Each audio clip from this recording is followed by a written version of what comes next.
नागौर अपराधियों की हैस का बन गया, अपराध का अड्डा बन गया। मुख्यमंत्री जी, आप नागौर तो आ रहे हो, लेकिन कम से कम नागौर को ठीक तो करो। हमारे जिले की मंत्री, महिला बाल विकास मंत्री, उसको तो पता ही नहीं होगा कि बच्चों के साथ इस तरह, उनको डिपार्टमेंट की जानकारी ये भी नहीं होगी कौन कौन से मामले उनके पास आते हैं। ये दुर्भाग्य उनका बयान नहीं आना, वो भी दलित समाज से, मेघवाल समाज से आती है, ये नाइक समाज का बच्चा था। ये दुर्भाग्य है। दोषी कोई भी, और जिस तरह बुलडोजर चला है, वो अतिक्रमण पर बुलडोजर चला। हम चाहते हैं कि पीड़ित का घर, जो आरोपी है, उसका पूरा घर तोड़ा जाए, दूसरी जगह उसका जो मकान है, इस मकान में सिर्फ तबेला तोड़ दिया आपने, बाकी जगह तो बची है। बुलडोजर पूरा चले और दूसरे मकान भी अभी चले। ऐसे मामलों में खाली झूठी वाई लूटने के लिए अपन कहते हैं हमने बुलडोजर चला लिया, तो अतिक्रमण तो हर किसी का हटता है, अतिक्रमण हटाना अलग बात है। विगत दिनों यश नायक का जिस तरह 19 जनवरी को अपहरण करके उसकी हत्या कर दी गई, और जिस तरह उसके पिता पुलिस थाने से लेकर एसपी तक के चक्कर काटते रहे, दुर्भाग्य से 15 दिन बाद मामले के अंदर यश का मृत शरीर मिलता है, उसकी लाश मिलती है। उसके बाद पुलिस आनन फान के अंदर आरोपियों को गिरफ्तार करती है। लेकिन दुर्भाग्य से इतना बड़ा गैंग नागौर के अंदर चल रहा था, इस गैंग को कौन ऑपरेट कर रहा था, कितने छात्रों के साथ इन्होंने इस तरह ब्लैकमेलिंग करके, किस तरह इन्होंने बच्चों के साथ कुकर्म किए होंगे, कुकर्म के प्रयास किए होंगे। बच्चे डर के मारे, बदनामी की वजह से, बदनामी के डर से उन्होंने अभी तक कोई बात नहीं कही, और अभी भी पुलिस कस्टडी के अंदर 6 लोगों को ले रखा है। पुलिस किस चीज़ का इंतजार कर रही है? तुरंत ऐसे अपराधियों को गिरफ्तार करके और उनको उनके अंजाम तक पहुंचाना चाहिए। आपको पता है कि आज देश के अंदर जो हालात बन रहे हैं, प्रदेश के अंदर हालात बन रहे हैं, अबोध बच्चे, हमारे सबके बच्चे जो स्कूल जाते हैं, और इस तरह की घटनाएं, इस तरह के बड़े गिरोह अगर इसके अंदर शामिल हैं, तो इन गिरोह का भंडाफोड़ कैसे हो। कोई बता रहा था कि ये गिरोह बहुत बड़ा गिरोह है, और जिस सेंट पॉल स्कूल के अंदर ये बच्चा पढ़ता था, उस स्कूल के कुछ लोग भी संदिग्ध है उस गिरोह के अंदर शामिल हो सकते हैं। उसकी भी उच्च स्तरीय जांच होनी चाहिए। और इस मामले में मेरा तो सरकार से मेरी ये मांग है, भजन लाल सरकार से, कि भजन लाल जी, आप कह रहे हैं कि मौका मिलते हैं हम सब कुछ करते थे, तो इससे बड़ा जघन्य अपराध नहीं हो सकता। ये राजस्थान की सबसे बड़ी घटना, आपके मुख्यमंत्री बनने के बाद राजस्थान की विधानसभा चल रही है। हौसले देखिए कि चलती विधानसभा के अंदर इन लोगों ने इस तरह की दहशत फैलाई, एक बच्चे को मार दिया।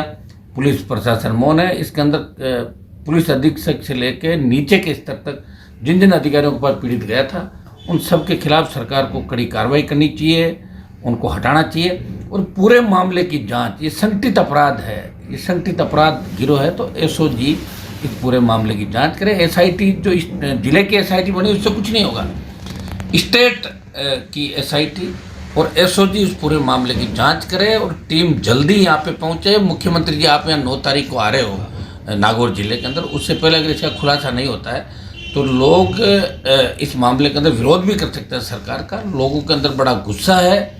ये जो दलित, जिस तरह बालक की जघन्य हत्या की गई, अगर पुलिस प्रशासन समय पे चेतता, अगर पुलिस कप्तान और इनकी जो थाने की टीम समय पे चेतती, तो इस बालक की जान बचाई जा सकती थी। अब जितने बड़े जो मीडिया के माध्यम से हमें जानकारी मिली, और भी सूत्रों से जानकारी मिली है कि पूरी इन्वेस्टिगेशन बच्चे के पिताजी ने की। पुलिस सो रही थी, मोटरसाइकिल, सारे सीसीटीवी फुटेज उसने सारे खुद ला के और पुलिस को दिए, तो पुलिस के हाथ पे हाथ रख के सो रही। क्या पुलिस कमाने का ही काम कर रही है? अभी जो डोडा पोस्ट पकड़ा गया था आपका, जिसके अंदर इनाम रखा आपने, डोडा बहुत बड़ी तादाद के अंदर करोड़, 5 करोड़ का जो डोडा पकड़ा था आपने चुनाव के दिन, उसमें बड़ा लेन देन पुलिस ने कर लिया। आरोपी की बात तो ये करें कि कौन आरोपी है, अभी तक उस आरोपी का नाम भी आपने नहीं बताया, किस पे इनाम घोषित किया।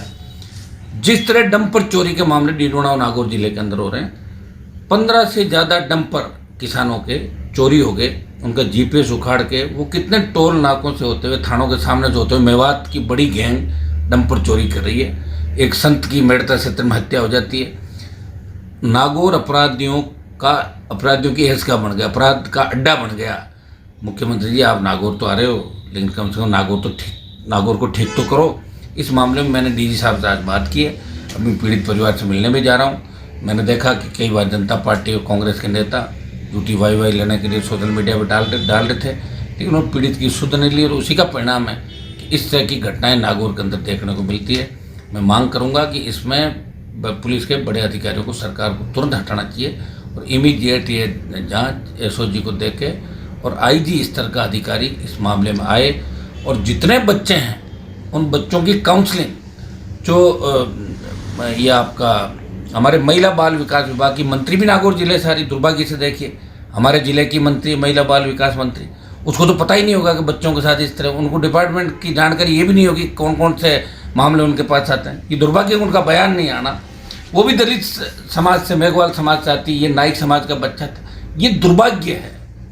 और यहाँ की जो मंत्री हमारी कैबिनेट मंत्री, वो भी राजसमंद क्षेत्र से सांसद थी, मैं उनसे भी बात करूंगा कि आपने भी कहीं न कहीं इस जिले के मेड़ता डेगाना से वोट लिए थे और वो लोग पुकार कर रहे हैं कि मंत्री जी अब आप उप मुख्यमंत्री बन गए राजस्थान की, तो यहाँ जो गरीबों की पीड़ा है, दलितों की पीड़ा है, किसानों की पीड़ा और मासूमों की पीड़ा, मासूम जिस तरह करा रहा है, अभी 40 बच्चे जो किस बैग के अंदर जी रहे हैं, उनकी काउंसलिंग होनी चाहिए, उनकी काउंसलिंग आपका विभाग करे। अब मंत्री जी आपसे जवाब मांग रही, जेल की जनता ने आपको वोट दिया, आपको जिताया, आप 5 साल जेल नहीं आई फिर भी जिता दिया, लेकिन अब जवाब मांग रहा है कि आप यहाँ दौरे कर रही हो, घूम रही हो बार बार, आपको पता नहीं इतनी बड़ी घटना हो गई। तो ये मुख्यमंत्री जी की सरकार की संवेदनशीलता नहीं है, ये संवेदनहीनता है। सीएम नो को आ रहे हैं, इससे पहले इस पूरे मामले के अंदर उचित स्तरीय जांच होनी चाहिए। राष्ट्रीय लोकतांत्रिक पार्टी इस मामले को लेके आगे की व्यूहरचना तैयार करेगी, हमें इस मामले को लेकर क्या करना।